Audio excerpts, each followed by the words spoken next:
Good morning, Tracy. Welcome again with our new show, meeting the Yes, candidates straight from the talk. Tracy Yeah. City Council race 2020. Straight talk with the candidates for Tracy race. Um, we have total nine candidates. Sorry, I was wrong yesterday again. It was nine candidates total in the race, and we are being second candidate on our show today, Mr. Cliff Hudson, who is from the Tracy Planning Commission, currently serving. So I would like Gurtej to hear more about Cliff, so our audience can know a little bit more about the candidate, and then we can Thank move you very on from much, there. Raj. And I want to welcome Cliff. Thank you very much for sparing time and sharing your thoughts, ready to share your thoughts with the audience. So Cliff is very known to the community. He don't need any introduction, but I'll briefly introduce Cliff. So Cliff is an Army officer with 13 years of proven leadership record in the Army as an Army officer. Then for past 25 years, he is in our city. He worked with leadership companies in Silicon Valley. So now he started his own business, which he's running as a fresh coat paint. So in multi cities. So he's a proven leader. So let's hear more from Cliff. Thank you, Gurtej and Raj. I'm glad to be here this morning and to talk to the Tracy community about my thoughts and who I am and perhaps why you should vote for me. I decided to get into this race and get off the sidelines and be a candidate for your Tracy City Council after doing the things that I have done in the city of Tracy and watching how the political landscape has been. I believe that this is a great city. This city has a great opportunity to do a lot of things, but we also really have to get down and bring the city together. I believe this city will be much better as a cohesive unit rather than the potential fighting that seems to go on within the council now. My experience and my background, I have a degree in political science, pre-law. I have an MBA from the University of Phoenix. As Gurtej had said earlier, I'm an ex-captain in the United States Army with 6 years active duty and 7 years reserve.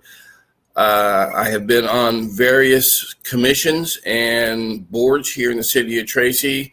I've been on I'm also the vice chair of the Planning Commission. I have been on the board for the Grand Foundation, the board for Sow a Seed. That's just to name a few. And we started Fresh Coat franchise in 2008 after working as in the Silicon Valley for over 30 years. I worked for companies of Intel, Advanced Micro Devices, and Linear Technology at the director level with worldwide responsibility.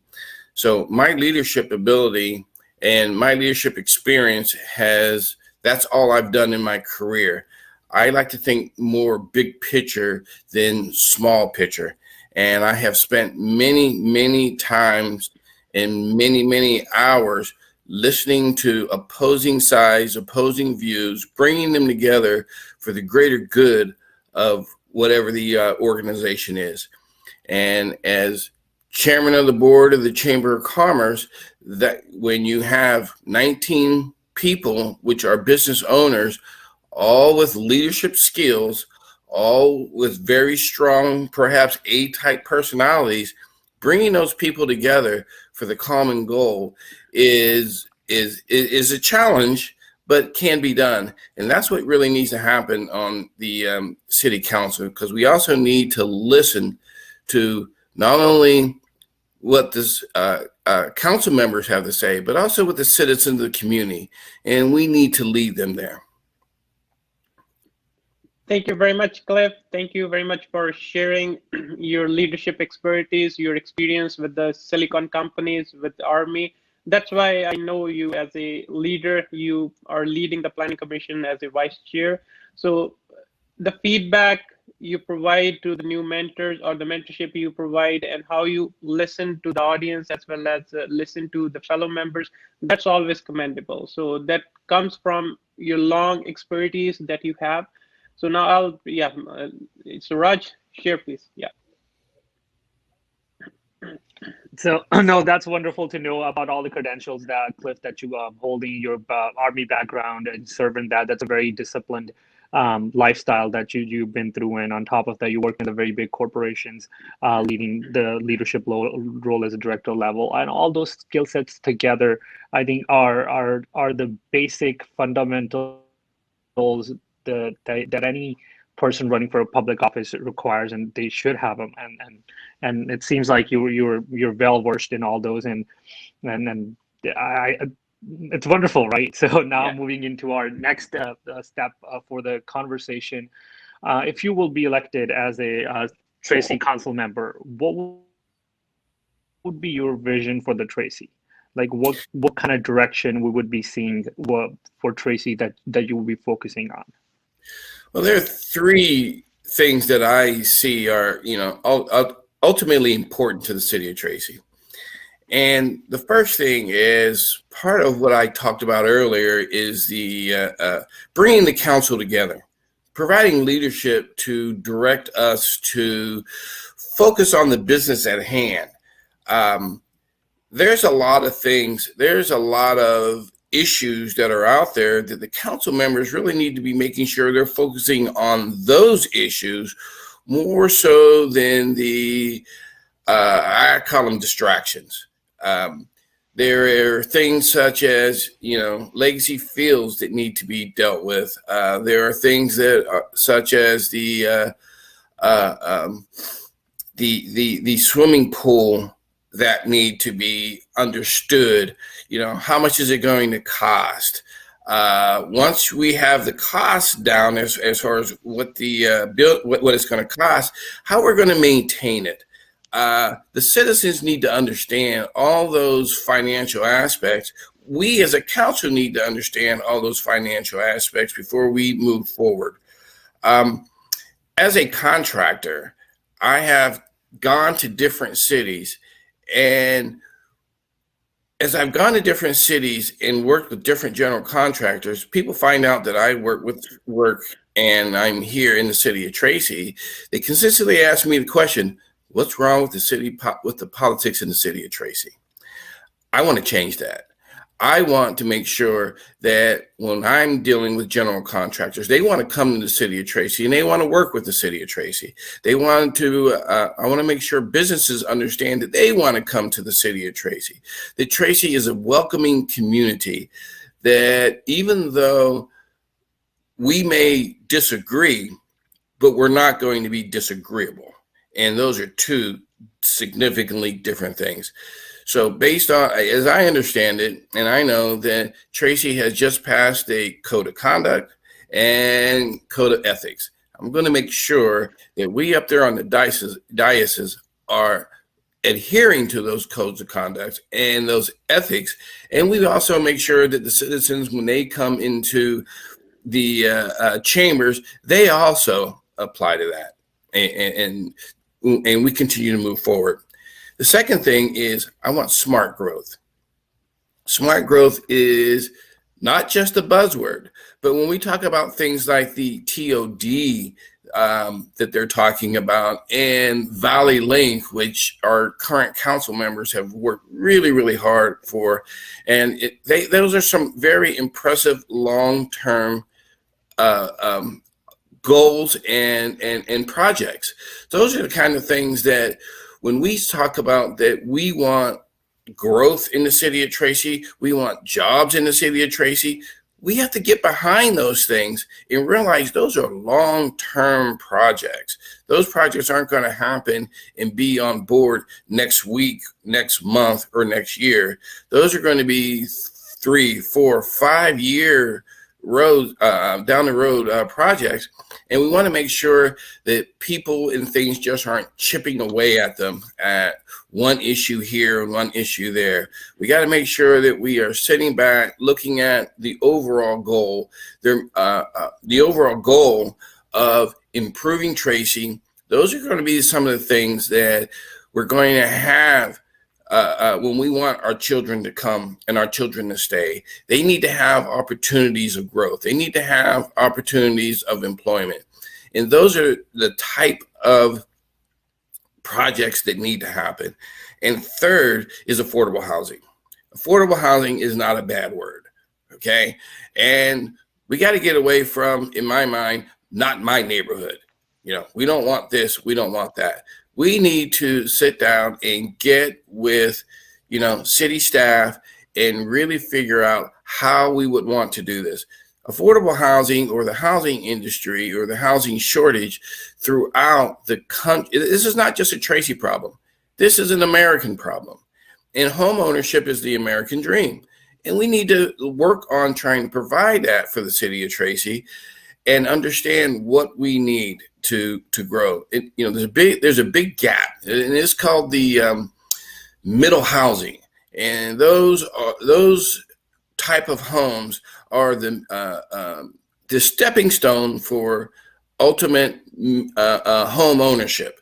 It's the mid-level for working class families that are just starting out, where they can live in a nice, clean area as they are preparing for the next step of true home ownership.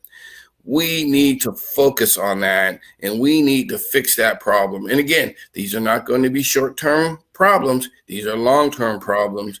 But these are the things when our children go to college, and when they want to come back, and we want them to come back because we need their brain trust, they need to know that they can come here in the city of Tracy and have affordable homes. They can have a nice house, and or a nice house or a nice apartment, and it can be a stepping stone to where they want. You know, that just has to happen. And those are just the top three things that I definitely will be focusing my attention on. That's wonderful to hear, Cliff. Just to kind of get a little bit more clarification on the last piece that I think you brought a really great point, that we want the young generation that's out of the town studying and working, having a job, and they want to buy a house here. Do you think we need a little bit something more than that to keep them in our town, or just the affordable houses would be enough for them?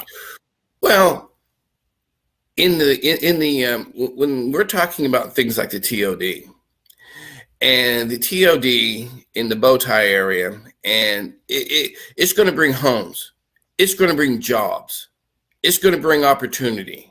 Okay. So when we're talking about bringing our children back, and when we're starting to build those things, there should be opportunities for them to develop, and these should be higher paying jobs, not just your average, entry level jobs. If we do it right, if we think about in what we're trying to bring to that area. So you are correct in asking, no, housing is just one part of it. There's multiple parts, multiple phases, which is when we're talking about smart growth and affordable housing, we're talking about all those things. And if you understand, or at least follow the way where I was talking, they all feed on each other. Okay. The affordable housing, the smart growth, the getting council together where we are focused, and we're focused on the job at hand. We're not focused on whether or not we're trying to defend ourselves from outside attacks. That needs to stop. That is an issue that is going on in American politics, but we need to make sure that city of Tracy, that goes away, and we are a harmonious community. I believe that and I just want to add one more thing. When we first started and got into the, I would say, politics and started our business, started working with the Chamber of Commerce, we used to interact in the city of Tracy, and it was like wonderful. You know, all the people that we met were great. There was great interaction. There was great teamwork. Businesses were working together. In the last 4 to 6 years, that has changed in the city of Tracy. There's much more divisiveness. That needs to go away. We need to go back to our city that we all loved and we all talk about that this is the community where we want to be. And the amount of effort and time that we put into making this a harmonious city, that's where it needs to go. This stuff needs to go away. Thank you. No, very well said. Yeah. No, thank you very much, Cliff. So our audience, the city, they understand this. This is the core issue that we all are facing. This city has an open heart. The leadership has to show that open heart to everybody. Yeah, I still remember the first day I met you at the meeting. You only gave me one tip that is with me now, and it will be with me for the rest of my life too. Just come to the meetings with an open mind. We will have disagreements, we will have discussions, we will have debates, but when you are at the end of the meeting, just listen to everybody. Your opinions can change and should change on the basis of information that you are getting. Because I'll be reading something, you'll be reading something, but interpretation of that information can be different. Yes. A healthy discussion should be there, but there should not be any biases or pre-made opinions that would hinder our leadership from making a collective decision. And I would, that's another point that you mentioned. You were a general contractor, and now you want to come on the other side of the fence.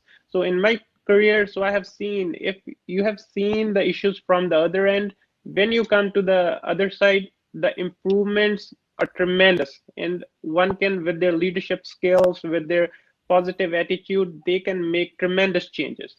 And for the smart city, you were in the Silicon Valley for 30 years, with all the leadership role, all those companies. So I would just request you to please elaborate a little bit more on the smart city concept.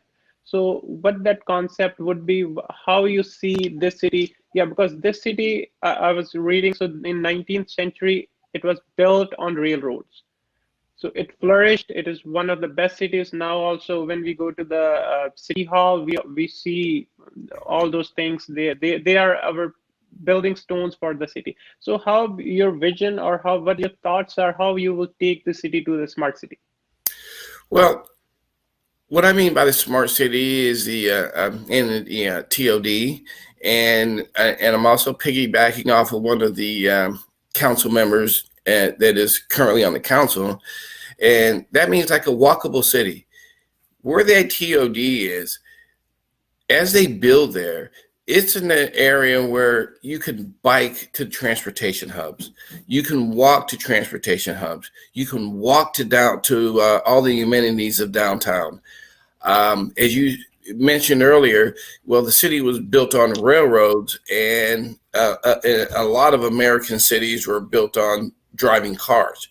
Well, now the concept is, getting people out of their cars, and I'm quite sure the people who like to commute over to the Silicon Valley every day would love to get out of their cars, but also providing more public transportation and having that be the centerpiece of our city, so that you could come to our city and everything is accessible by bicycle, by walking, by hiking, and it's smart. Everything is a piece together that is working upon itself, not a piece here and a piece there, and they're 2-3 miles apart, or 4 or 5 miles apart, or on the other side of the city.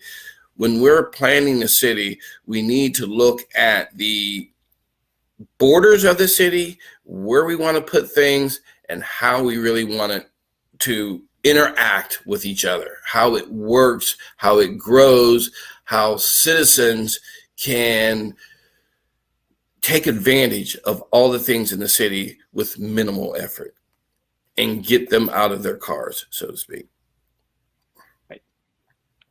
I think that's a wonderful approach, and a lot of thoughts and a lot of strategic planning I think that needs to go into as this town is growing happily big. A lot of people are moving in, a lot of houses are being developed, and I think, yeah, that those are the things that in order to kind of keep people off from the road, we need to invest into and put our minds towards that.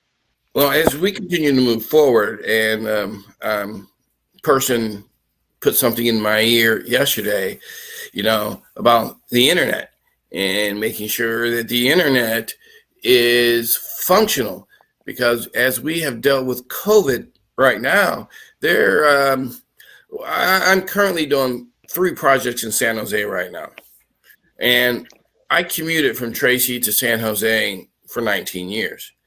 The most significant thing I can think about the projects I'm doing over there is that I can get there in 45 minutes, which means that there are a lot of people that are not on the road, which means they are at home. So with them being at home, that means that they are on the internet doing their business at home. Not only that, you're adding the schools that are doing distance learning. So there is a major, major drain on our entire network system, so to speak. Have we looked at that? Do we understand where we're going to be 5 and 10, 15 years from now? How, as I understand it, more and more companies are going to allow their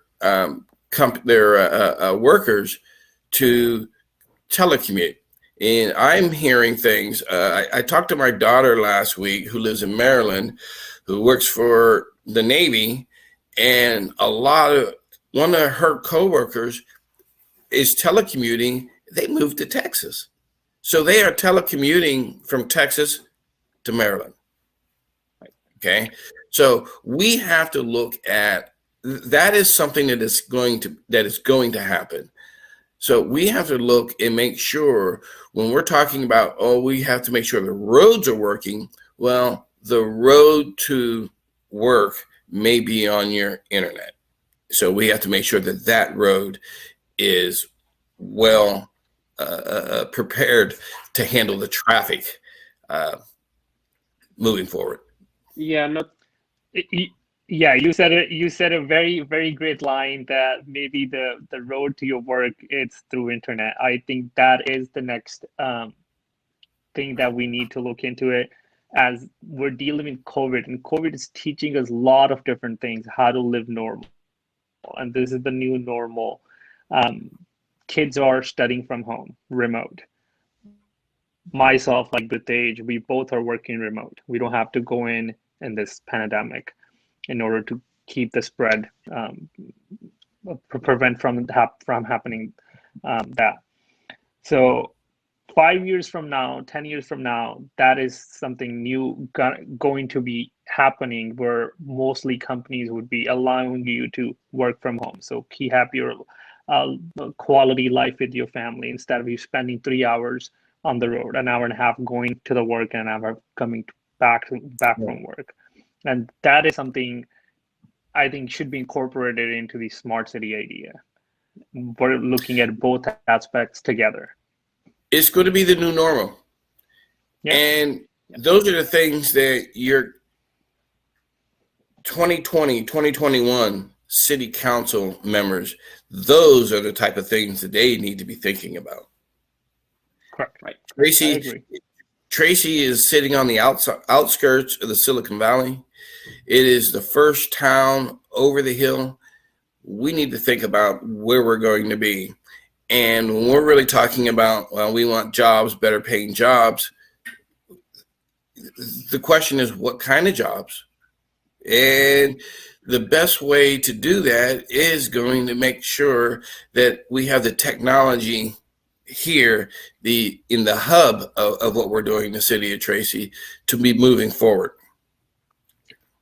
That is very true. And just to kind of general question to know, just out of a curiosity, I see there are tech companies just right over the Ultimate Pass in Pleasant and Dublin area, where we changed from 680 to 580.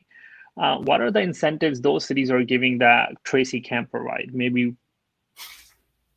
we need to look into that. We need to learn from them. How did they attract those companies to open up their offices there? Well, I was in the Silicon Valley for over 30 years. And I was there when, and again, I worked for Intel, AMD, and Linear Technology. Those are semiconductor companies. And at one point in the mid 80s, early 80s, they understood that the housing prices were skyrocketing. And what is the number one asset as opposed, what is the number one cost that these companies have? That's labor.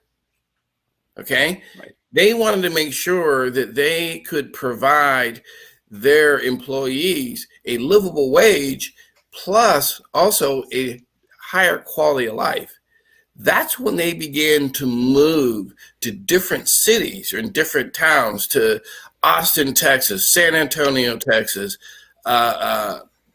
Burlington, Massachusetts, Colorado, because they could get lower housing prices. Mm-hmm. Mm-hmm. Which meant that they could lower the wages for some of their employees, but their employees, their costs, their quality of living did not decrease. Okay, that's one of the main reasons why. And I was part of the exodus from AMD going to Texas. Okay, that's exactly why they did it. It was a housing price issue, and that's why they did it. That's why Linear Technology built its next factory up in Camas, Washington, just outside of Portland, because housing prices were significantly different. Because what it takes to build the organization was a large amount of money, but they could, not pay their employees peanuts. I'm not saying that at all, but I'm saying that they could control their employee salaries, which gave them better planning options in the future. Yeah, no, with my experience with the Silicon Valley companies too, I second Cliff. Yeah, if you have a smart city or the city that has all the connectivities, employees or the workforce will move. If the workforce will move, companies will follow them. There's no other way. Incentivizing companies, that is one part. But if they'll see, okay, that's the areas that Cliff mentioned, he saw the companies moving to different states. Companies always want to go to the places where their employees have a good standard of living, and that is not that expensive. They are happy. They get the good workforce. That's the key part. Yeah, you shared for your daughter. Yeah, the internet, that is the key part. So that's what even the defense companies, all the organizations, they're doing. Now the big aspect is the security. Yes. So security is the big aspect while we are working remotely. So that will need the bandwidth. Yes. These companies has to be approached, even AT&T, Verizon, or whichever are the service provider, they have to be approached. Yes, we are going into a different era. They always have their own thoughts. They always have their own incentives going to the bigger cities. But yeah, they have to be held accountable. If you are in our city, yeah, please provide additional resources. And you couple that with the downtown area and what we are potentially planning for the TOD, which you now have a vibrant downtown, which means you now have a more vibrant, younger community that is commuting from work, and they also have a place where they can go meet and greet and interact with other people of their age and their peers. And that was very, very important. And that was very important in the development, in the growing of the Silicon Valley years and years ago. Yes. Yep. Yeah, no, thank you very much, Cliff. So there, yeah, our audience is listening. There will be lots of questions, but the points that you were on as a contractor, you saw this, you were on multiple boards, you are an ex-Army officer, so you have seen what's happening and what the key points, what our citizens as well as the city is facing. You want to bring a positive change. So for all those questions, follow-up questions, I would request our audience, they can feel free to message us on our website, yeah, or our page. We'll forward those questions to Cliff for more clarification, or you're more than welcome to reach out to Cliff or reach out to Cliff's own pages and ask questions and get clarified. So that's the main key. Make an informed decision. Don't go with a closed mind. Listen to all the candidates. That's the main role. That's what I learned from Cliff. The one thing he told me when he met him the first time. Yeah, always go with the open mind. With whatever information you have, listen to everybody, then make an informed decision. You can always reach me at hudsonfortracy@gmail.com, and I will respond back to you. We will add that your email address after we're done with the video on our page, so everybody would have that readily available for them to reach out to you. Thank you, Cliff, for your time, for your energy, and sharing your vision for Tracy. And we'll look forward to meet you in person sometime soon once this COVID is over. Yeah, absolutely. Thank you, gentlemen. Thank you, Raj. Thank you, Gatish. This has been a great opportunity, and I have seen other candidates, and this is great. This is great. You guys have thought outside the box, and I want to commend you on that. Thank you. Thank you very much, Cliff. Yeah, thank you. Much appreciated. Have a good day. Good day. Bye.